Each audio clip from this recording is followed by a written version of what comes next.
Oi, meus amados, tudo bem com vocês? A paz de Jesus e o amor de Maria esteja no coração de cada um de vocês. Sejam todos bem-vindos ao canal Filha da Imaculada. Cheguei para mais uma partilha do nosso canal e o nosso assunto de hoje é indulgências plenárias. Você sabe o que são indulgências? Você sabia que com atitudes simples, fáceis de fazer, você pode estar contribuindo para a libertação de diversas almas dos sofrimentos do purgatório? Quer saber um pouquinho mais sobre isso? Então vem comigo.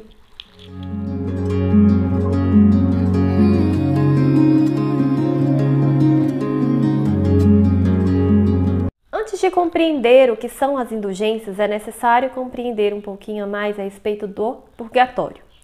O purgatório, para a Igreja Católica, é um estado de purificação, um estado intermediário, onde as almas que morreram piedosamente, que morreram na amizade com o Senhor, precisam passar por um estado de purificação para que se tornem inteiramente, completamente puras. Nós sabemos, a palavra de Deus já nos diz, que nada que é impuro entra no reino dos céus. Correto? Então, existe esse estado de purificação, né? Mas o que viria a ser? Para que esse estado de purificação? Quando nós cometemos um pecado mortal, fica em nós duas coisas: a culpa e as penas. As penas temporais. O que são essas penas? São as consequências do nosso pecado, correto? No momento que você se confessa, no momento que você busca o perdão, que você se arrepende, você recebe o perdão de Deus e se livra da culpa. Você já não está mais com a culpa por aquele pecado. Porém, as penas permanecem. Sua alma não está completamente pura. Sendo assim, se você não cumpre essas penas aqui na terra, é preciso cumpri-las após a morte. É por isso que existe o purgatório. As pessoas que se arrependem a tempo, mas que não estão completamente puras, passam por um período de purificação antes de receber a salvação eterna. Elas têm garantida a sua salvação, porém somente após esse tempo de purgação, de purificação da sua alma. O Catecismo da Igreja Católica fala o seguinte a respeito do purgatório. Os que morrem na graça, isso está no parágrafo 1030, certo? Os que morrem na graça e na amizade de Deus, mas não estão completamente purificados, embora tenham garantido a sua salvação eterna, passam após a sua morte por uma purificação, a fim de obter a santidade necessária para entrar na alegria do céu. A Igreja denomina purgatório essa purificação final dos eleitos, que é completamente distinta do castigo dos condenados. A Igreja formulou a doutrina da fé relativa ao purgatório, sobretudo no Concílio de Florença e de Trento, fazendo referência a certos textos da Sagrada Escritura. A tradição da Igreja fala de um fogo purificador. No que concerne a certas faltas leves, deve-se crer que existe antes do juízo um fogo purificador, segundo o que afirma aquele que é a verdade, dizendo: se alguém tiver pronunciado uma blasfêmia contra o Espírito Santo, não lhe será perdoada, nem no presente século, nem no século futuro. Isso está no Evangelho de São Mateus, no capítulo 12, versículo 32. Dessa afirmação, podemos deduzir que certas faltas podem ser perdoadas no século presente, ao passo que outras no século futuro. Este ensinamento apoia-se também na prática da oração pelos defuntos, da qual já a Sagrada Escritura fala. Nós vamos agora para a Sagrada Escritura, no Antigo Testamento, onde nós temos um exemplo de oração e de oferecimento de sacrifício pelos mortos.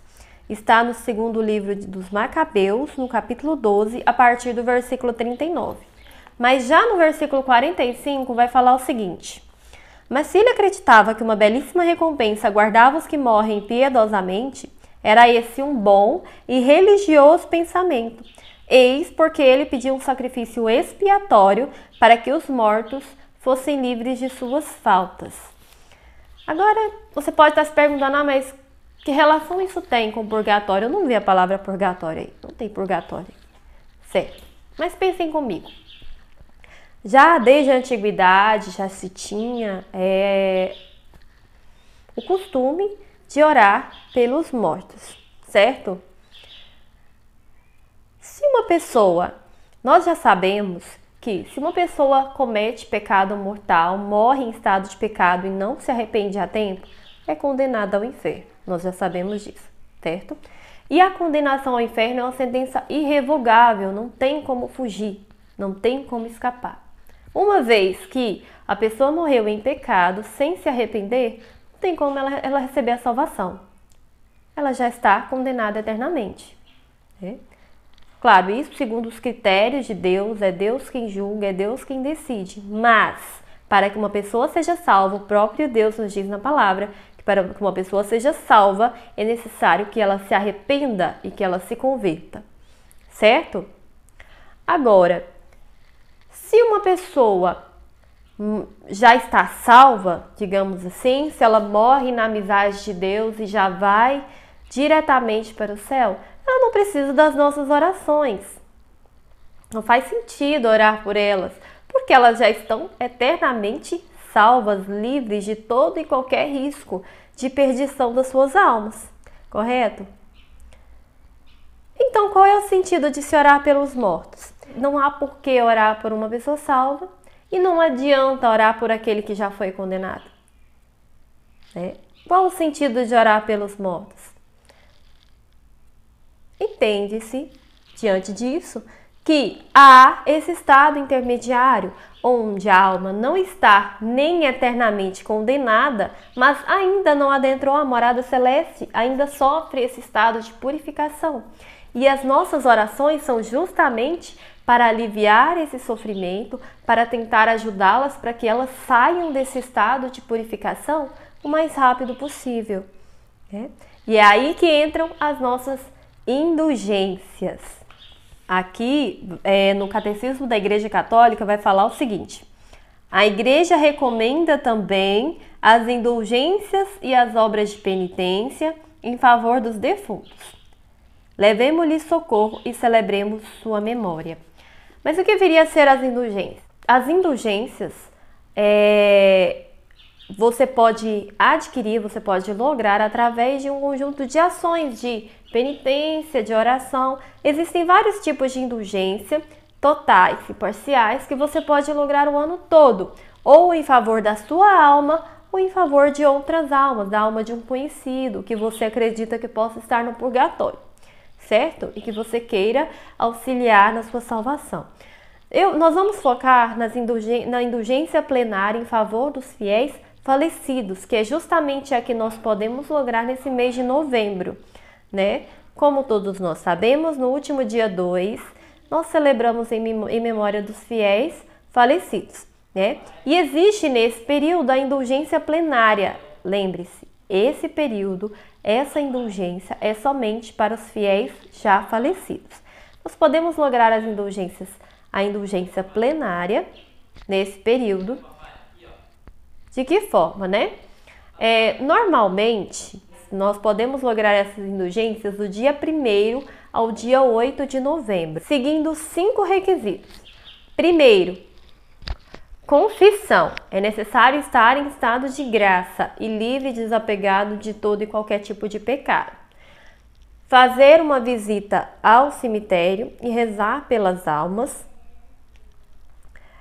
Receber a Sagrada Eucaristia e oferecer essa comunhão pela alma a qual você quer ajudar com a sua indulgência. Pode ser a alma de um conhecido ou você pode oferecer pela alma que mais estiver precisando. E Deus escolhe a quem destinar essa indulgência. Rezar com fé a nossa profissão de fé, o nosso famoso credo. E por último, rezar um Pai Nosso e oferecer pelas intenções do Papa. Como eu já havia dizendo, normalmente se cumprem esses passos do dia 1º ao dia 8 de novembro. Mas aí você pode estar se perguntando, mas você veio falar sobre isso agora? De que adianta, né? O prazo já está acabando. Este ano, né? Especificamente neste ano de 2020, devido à pandemia, para evitar aglomerações, o Papa estendeu a indulgência plenária em favor dos fiéis falecidos até o final de novembro. Então, ainda tem muito tempo, você ainda pode ir atrás de lograr essas 8 indulgências. Gente, atenção, continuam sendo 8 indulgências, certo? Só que não é necessário fazer por 8 dias seguidos. Você pode escolher 8 dias de agora até o final de novembro. Seria desde do início de novembro até o final de novembro. Mas como eu estou falando sobre isso agora, né? Você ainda pode lograr essas 8 indulgências plenárias em favor dos fiéis falecidos. E é muito importante. Gente, vamos fazer um esforço, nem um sacrifício tão difícil assim, né? São simples orações, coisas do nosso cotidiano mesmo, confissão, eucaristia. São atitudes simples, mas que podem ajudar em muito essas almas, né? Nós temos aí relato de vários santos que conseguiram visitar o purgatório, outros receberam visitas de almas do purgatório. Santa Faustina, por exemplo, já visitou o purgatório e ela mesma relatou no seu diário que é um local de extremo sofrimento, gente. Então, é um ato de amor, um ato de caridade, fazer o que nós pudermos, fazer o que estiver no nosso alcance para ajudar essas almas. Então, não deixem de rezar pelas almas do purgatório. Rezem o Santo Terço, o Rosário, se for possível, oferecendo em favor dessas almas, mas especialmente nesse período, nesse mês de novembro, que nós temos a oportunidade de lograr indulgência plenária, ou seja, de libertar essas almas do purgatório, vamos fazer um esforço, vamos tentar ajudar o máximo possível essas almas, para que elas possam se salvar, né, receber a salvação eterna o mais depressa possível. Amém? Se você gostou desse vídeo, não deixe de compartilhar, tá? Para que mais e mais pessoas conheçam essas indulgências e possam realmente correr atrás de ajudar essas almas que tanto precisam de nós, que nada podem fazer por elas mesmas, tá bom? Então, compartilhe com o máximo de pessoas que você conseguir. Um beijo e até a próxima!